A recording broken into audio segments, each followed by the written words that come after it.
श्री शिवाय नमस्तुभ्यम दोस्तों, मेरे चैनल ओम रूही ब्लॉग में मैं रूही मिश्रा अपने चैनल में आप सभी का स्वागत करती हूँ।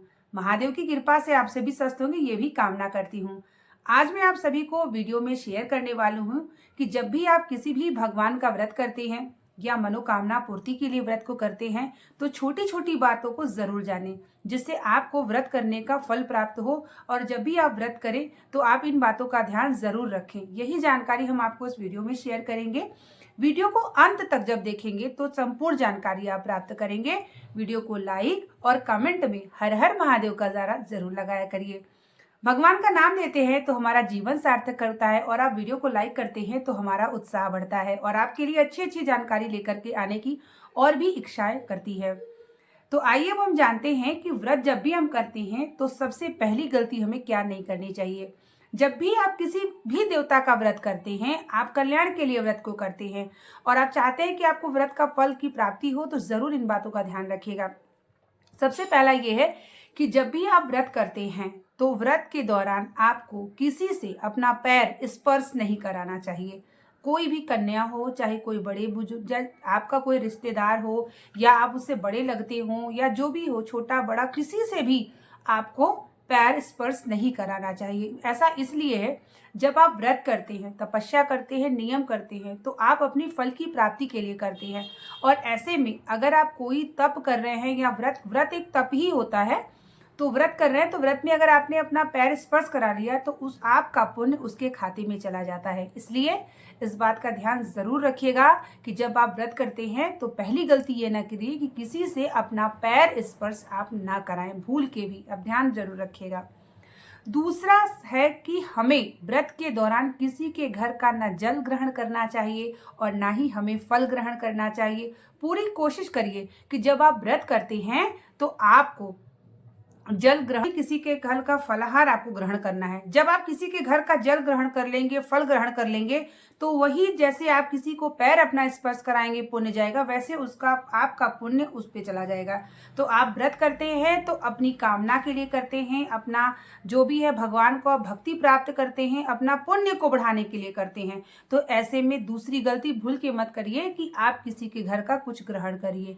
मान लीजिए कि ऐसी स्थिति में है कि कहीं आप अपने मैके गए हैं या ससुराल गए हैं, वहां आपका व्रत पड़ जाता है, तो आप व्रत के दौरान कुछ न कुछ दान कर दीजिए। जैसे आप व्रत कर रहे हैं, मान लीजिए आपने चाय पानी पी लिया है, तो आप कुछ न कुछ दान कर दीजिए या वहां पे कुछ उस चीज का आप कुछ पैसे निकाल के जरूर दे दीजिए। इससे क्या होगा कि आपको जो है आपका पुण्य आपको ही प्राप्त होगा, किसी दूसरे को पुण्य प्राप्त नहीं होगा। तीसरी गलती हम जानते हैं, जब हम व्रत करते हैं ना, तो तीसरा ये होता है कि हमें बहुत ज़्यादा नहीं खाना चाहिए। बहुत सारे लोग व्रत करते हैं और वो दिन भर कुछ न कुछ खाते रहते हैं। ऐसी भी गलती हमें नहीं करनी चाहिए कि आप कुछ न कुछ आप खाते जाएंगे, तो व्रत का कोई मतलब नहीं होता। इससे अच्छा व्रत न करें, आप भोजन कर लीजिए। क्योंकि व्रत का करने का मतलब ये होता है कि हम शरीर को तपा करके भगवान की भक्ति को प्राप्त करते हैं, भगवान की बल को प्राप्त करते हैं और अपने पुण्य को बढ़ाते हैं। तो ऐसे में हमको व्रत ऐसा ही करना चाहिए जिससे हमें व्रत का हमें फल मिले। तो हमें जैसे फल आप ग्रहण कर सकते हैं, फल का जूस ले सकते हैं आप। नमक वाली तीखी वाली चीजों से हमें बचना चाहिए। जैसे आप अगर आलू का फलाहार करते हैं या आप कोई भी चीज बनाते हैं तो आप तीखी चीजें ना खाइए। व्रत में ये कोशिश करिए कि चटपटा चीजों को बिल्कुल शामिल ना करिए, मीठी ही चीज हमें व्रत में खानी चाहिए। और जैसे बहुत सारे लोग नवरात्रि व्रत रहते हैं या एकादशी रहते हैं, आप जो भी व्रत रहते हैं, लेकिन कहा जाए अगर तो किसी भी व्रत में नमक खाने का कहीं नहीं कहा जाता। सेंधा नमक बहुत सारे लोग खाते हैं।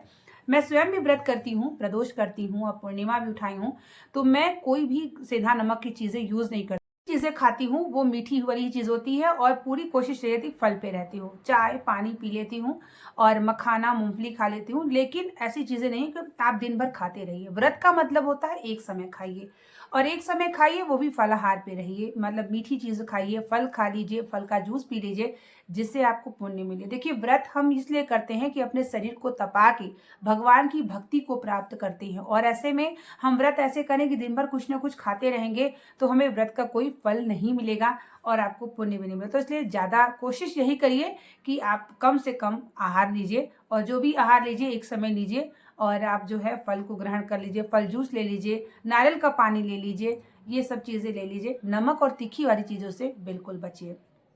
अगला ये है कि जब हम व्रत करते हैं तो हमें उस दिन पाप से बचना चाहिए। जैसे कि आप ना जाने अनजाने देखिए हमसे बहुत पाप हो जाते हैं, मानसिक हो चाहे जीभा हो, चाहे जैसे अपने मुंह से हमने किसी को शब्द ना बोलो, उस दिन हमें निंदा नहीं सुनना चाहिए, उस दिन हम किसी की बुराई ना करें और प्रार्थना यही करें भगवान से कि दिन भर हमारे शरीर से किसी को मतलब हमारे आत्मा हमारे शब्दों से किसी को मतलब ठेस ना पहुंचे, कोई हमसे नाराज ना हो, कोई हमारी बातों से दुखी ना हो, इसकी भी प्रार्थना आप जरूर किया करिए।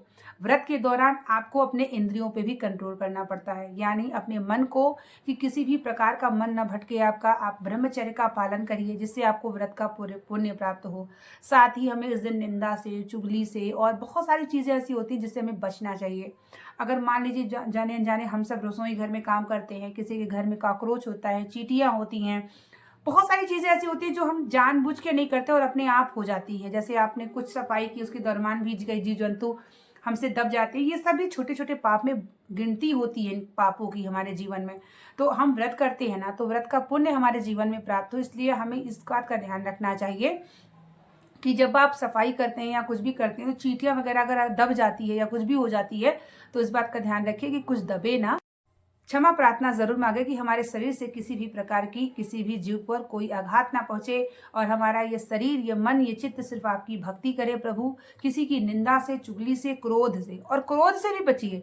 देखिए जिस दिन आप व्रत रहते हैं उस दिन क्रोध बहुत आता है। क्रोध क्या होता है? क्रोध हमारी भावनात्मक है। जैसे हम हंसते हैं, जैसे हम रोते हैं, वैसे हमारे शरीर में क्रोध होता है। और जब हम कोई पुण्य करते हैं, जब हम कोई पुण्य करने चलते हैं, जब कोई हम व्रत करते हैं तो उस दिन क्रोध और आता है, क्योंकि आपकी पुण्य को वो छिड़ करता है। तो उस इंद्रिय को कंट्रोल करने के लिए हमें क्रोध के ना आए, उसके लिए हमें प्रभु से प्रार्थना करना चाहिए कि हे प्रभु हमें आज क्रोध ना आए। इसका आप जरूर भगवान से प्रार्थना किया करिए कि आपको क्रोध ना आए। उस दिन क्रोध से बचिए।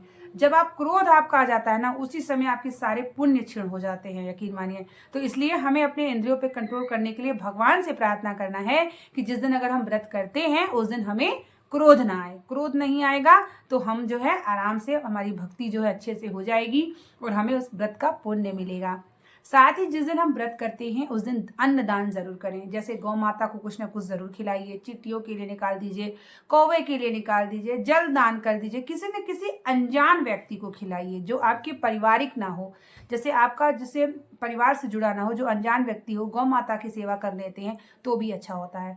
तो उससे आपका क्या होता है, जैसे जब हम कोई व्रत करते हैं ना तो हम अपने पुण्य को बढ़ाते हैं, अपने इंद्रियों को कंट्रोल करना होता है। तो हमें काम, क्रोध, लोभ, मोह 5 पे कंट्रोल करना है और हमें साथ ही भगवान का ध्यान करते रहना है। मन ही मन भगवान का मंत्र जाप करते रहना है, जिससे हमारा जो व्रत है ना हमें पुण्य रूप से, पूर्ण रूप से हमें प्राप्त हो।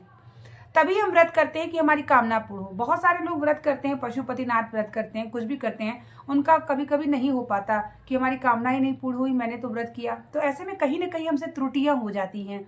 तो व्रत जब भी आप करते हैं, जो मैंने आपको बताया इस वीडियो में जानकारी, उस बातों का ध्यान जरूर रखिएगा। और तब आप व्रत करते हैं तो व्रत का पूर्ण रूप से आपको फल प्राप्त जरूर हो जाता है। इस बात की आप जानकारी जरूर रखिए कि जब भी आप, चाहे सोमवार हो, चाहे मंगलवार हो, चाहे बृहस्पतिवार हो, चाहे प्रदोष, पूर्णिमा, एकादशी, कोई भी व्रत करते हैं, सब व्रत में आपको इस नियम का पालन जरूर करना चाहिए, जिससे आप जो भी व्रत करते हैं व्रत का फल प्राप्त हो, पुण्य की वृद्धि हो आपको, और आपकी जो भी कामना से व्रत करते हैं भगवान आपकी कामना को पूर्ण करे, यही मैं हृदय से कामना करती हूँ। इसीलिए मैंने सोचा कि सभी महिलाएं, माताएं, बहनें व्रत करती हैं और व्रत करते समय उनको भी जानकारी होना जरूरी हो, जिससे वो व्रत करते हैं तो अपना कल्याण कर सकें और अपने पुण्य की वृद्धि कर सकें। तो उम्मीद करेंगे कि वीडियो आपके लिए लाभदायक बनी होगी, जानकारी भरी होगी। और वीडियो में कमेंट करके मुझे ज़रूर बताइएगा कि आप अगर व्रत करते हो तो क्या आपसे इन चीज़ों में से कोई गलतियां होती हों, तो कमेंट बॉक्स में मुझे ज़रूर बताइएगा। और आगे गलती ना करें, इसीलिए मैंने आपको वीडियो शेयर किया है ताकि आपका पुण्य आपको प्राप्त हो। बने रहिए मेरे चैनल पे, जो भी मैं जानकारी आपको शेयर करती हूँ आप तक प्राप्त हो और आप भी भगवान की भक्ति करके ना अपने जीवन को सार्थक करिए। मिलते हैं नेक्स्ट वीडियो के साथ, तब तक के लिए श्री शिवाय नमस्तुभ्यम। हर हर महादेव। जय श्री राम, जय श्री राम, जय श्री राम।